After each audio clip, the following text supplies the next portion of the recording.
One was down world, Coach Cool, 52 Block South Fighter Federation. Today we're gonna talk a little MMA and 52 blocks. This past weekend I watched the UFC 218, and as I was watching one of the fights, it was Justin Gaethje versus Eddie Alvarez. Justin Gaethje has heavy leg kicks, and he has a style that he actually uses them, unlike Jose Aldo, but we'll get to that in another video. But what I wanted to mention, y'all, during that fight, Justin Gaethje was putting them leg kicks, them low kicks on Eddie Alvarez. And it got to a point to where Eddie Alvarez was kind of hopping around on one leg after he switched stance.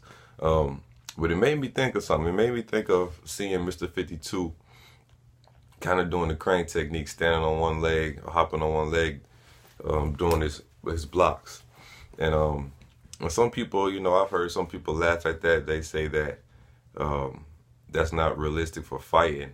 And in some ways it's not, but in some ways it is. Because when I saw Eddie Alvarez hopping around on one leg and he was, kind of hand fighting with Justin Gaethje, I saw what Mr. 52 was doing.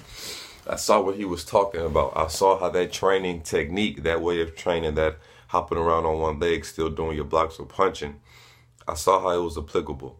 Kind of like Danielson with the crane technique.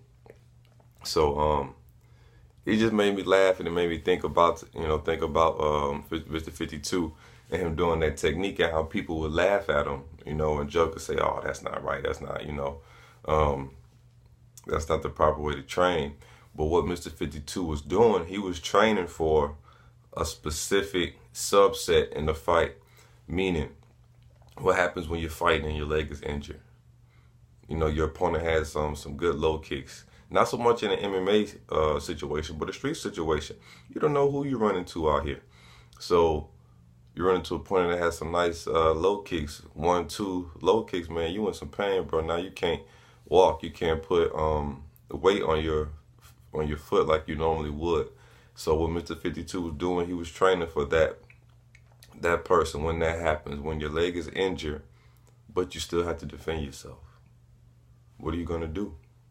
Are you going to be shocked? Are you going to be, how can I put it, confused? Will you know what to do if your leg is injured and you still have to defend yourself? You can't run away. There's no referee to save you.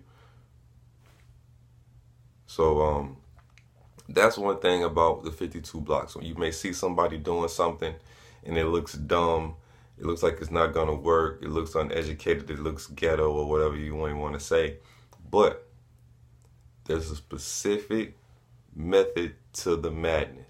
Now, just because Mr. 52 didn't come out and say, okay, now when I'm doing this one-legged technique and I'm doing my blocks, that's for your leg is injured and you still have to defend yourself. Just because he didn't say that doesn't mean that training technique or that way of training is not valid. LB taught me something. Everybody's not a teacher. So one person you may not be able to really learn from, like as a teacher, but you can still learn by watching. You understand what I'm saying? So that's one of the things as for my study at 52, my research at 52, I've learned a lot from brothers just watching brothers doing what they do. I see what they do, I can do it, but I'm gonna do it a little bit more different. I'm gonna have my own flavor. I'm gonna have my own swag about it. So it's just a little quick 52 story. I hope y'all keep your minds open when you train it, when you see brothers doing different techniques, to not to just brush it off. See what they're doing. Think about what they're doing. Really meditate about what they're doing. What's the purpose? What's the goal? What's the end game? All right? Coach Cool, y'all.